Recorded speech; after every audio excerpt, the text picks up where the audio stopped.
Green flag, and we are racing. The whole shot. Chris Siglin got it this time, and he's followed by Ricky Corey as they charge on up the hill. Martin Schwartz in fourth, Lenny Hale in third as we're going to the next wave. Two board is up.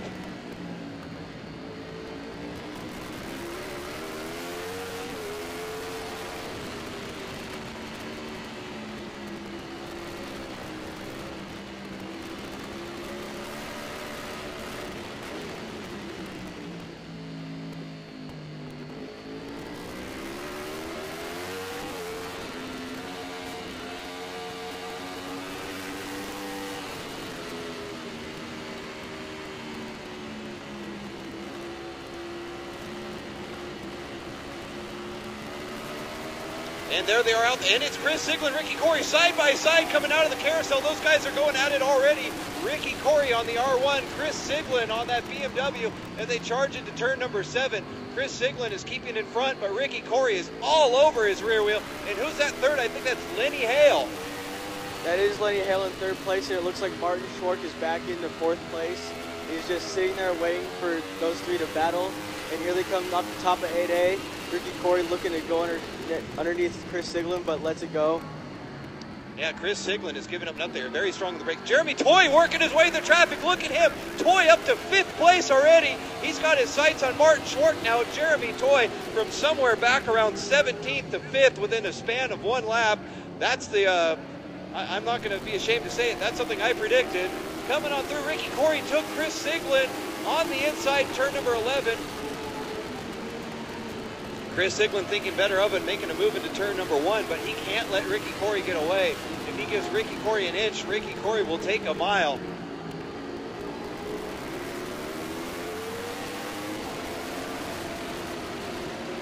Ricky Corey working his way down to the bottom of the turn 3, up over into 3A.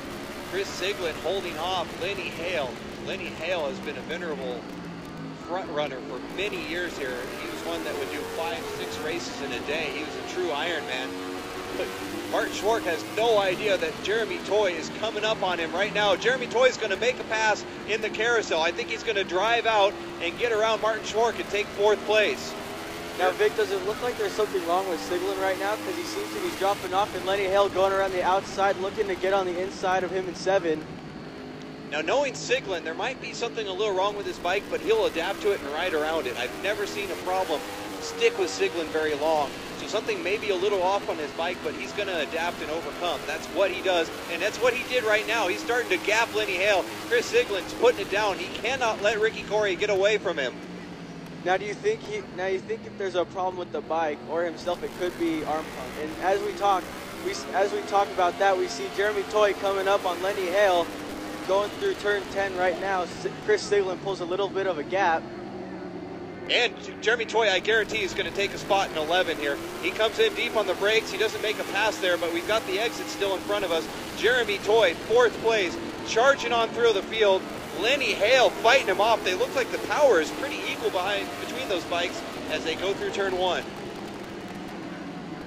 Now, as we talk about that battle of that group, Ricky Corey is starting to pull away by a mile. As we said earlier, it looks like he's just trying to pull away so he can conceal that win in this class.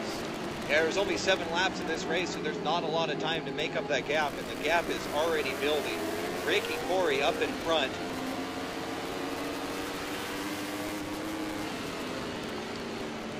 Ricky Corey, Chris Siglin, and then Lenny Hale in that order. Jeremy Toy making a move. He's coming around the inside of the carousel. He's going to try to stick it in, but he could not quite get it done. Lenny Hale found some extra speed as he charged on through the carousel, keeping Jeremy Toy behind him. Jeremy Toy still on his wheels as they go up into turn number 7.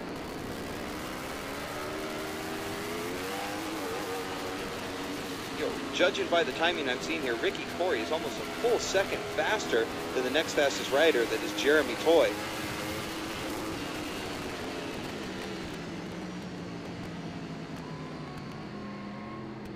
Now, as we're looking at the times, we see Jeremy Toy going underneath Lenny Hale into turn 9, and Chris Siglin seems to be pulling away a little bit, but it doesn't look like it will last, staying on the pace that Jeremy Toy is on.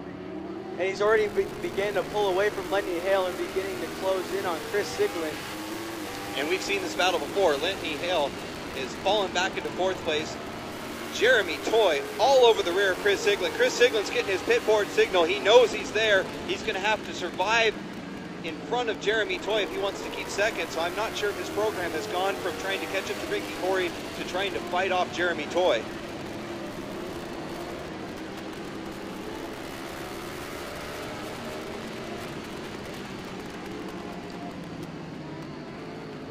Riders are working their way through 4, 5, and 6 right now. That's kind of a blind spot for us.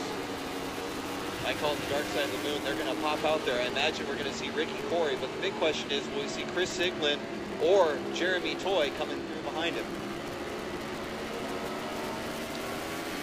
Chris Siglin on the yellow and black bike, Jeremy Toy with the white bike with green and blue.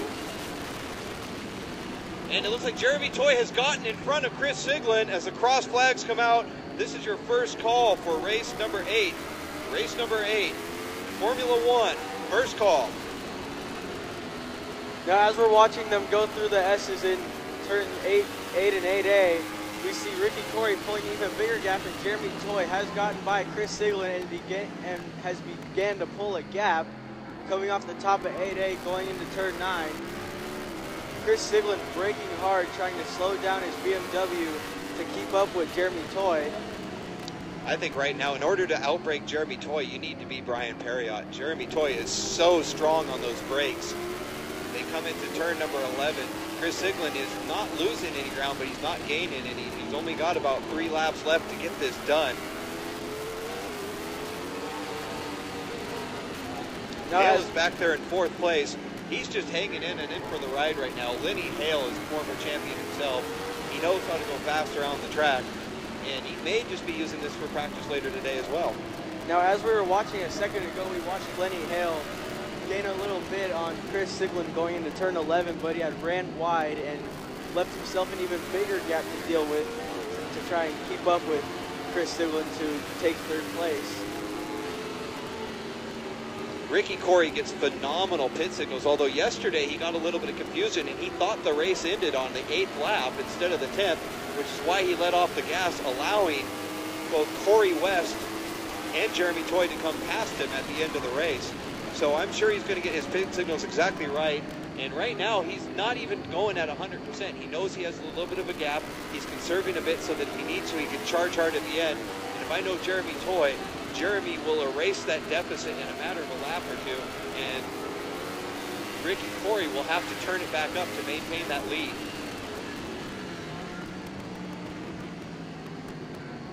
Now, Ricky Corey seems to be pulling an even bigger lead over Jeremy Toy. Either Toy is making mistakes as he almost cut through turn 9A right there, and it seems to be just giving Ricky Corey even bigger advantages to pull that gap even farther. I spent a bit of time talking to Ricky Corey in the pits, and he spends a lot of his time thinking about the track, thinking about what he's doing. He's a very methodical rider when he's out there, and he knows how to dial it back a bit and how to dial it up a bit.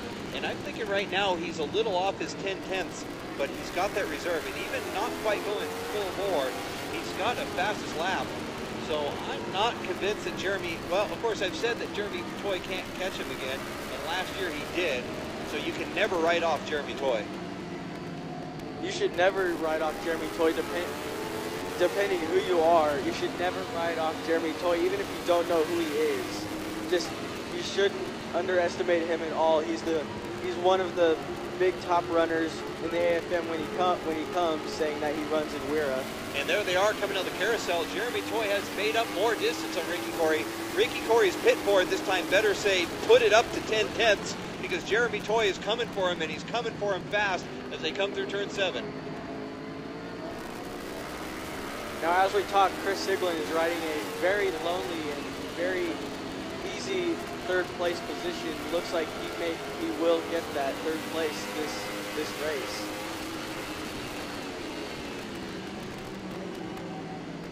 And look at the speed differential as Ricky Corey comes into turn 9, lapping some traffic. He was carrying a lot more speed, but he's getting held up on the exit. This is allowing Jeremy Toy to come up a little closer as well. But again, I'm not sure he's within a striking distance. Ricky Corey has now put 2 lap riders between himself and Jeremy Toy as he heads into 11.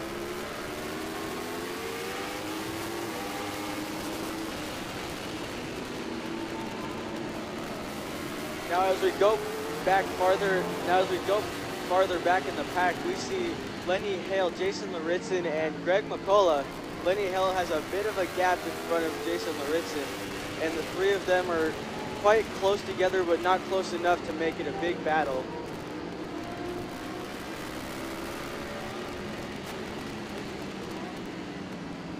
And the white flag's out. That means this is your second call for race number 8. Race number 8, second call, Formula 1. You know, looking back there, Jeremy Toy is working his way through the traffic pretty well. Martin Schwark is still hanging in there with, I believe, 4th place. Martin is really figuring out that Kawasaki quite well. And I know he'll take data that he gathers from this race and get with Mike Canfield and apply it to give a stronger run next time. As up on the front straightaway, or the drag strip, that is Ricky Corey. Jeremy Toy has gotten around some more traffic, but Ricky Corey has almost that back straightaway between himself and Jeremy Toy. Now as you look back behind Ricky Corey and Jeremy Toy, Chris Sigler had just gotten to those 2 lappers that Corey and Toy had to deal with earlier. He had some trouble getting by the first one coming out of the carousel, turn 6. Ricky Corey coming through turn 9. It's like he's done this 100 times before. He's got one lap rider in front of him that he will pass, and then it's a checker flag waiting for him. Jeremy Toy is about a good 30 bike lanes back. Ricky Corey just needs to be smart. Oh, and the lap traffic, that's at exactly the wrong moment. It's not going to be a factor. Ricky Corey is not phased, but now he's a drag race with some lap traffic. And checker flag, that's going to be your final call. Race 8, final call.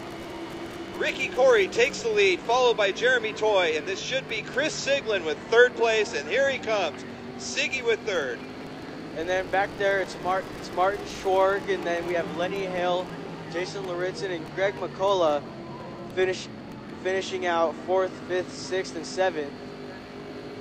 Great racing on all of them there. Jeremy Toy was just absolutely on fire, working his way through the traffic, but had spent too much time getting past other riders to be a threat to Ricky Corey. So Ricky Corey takes the win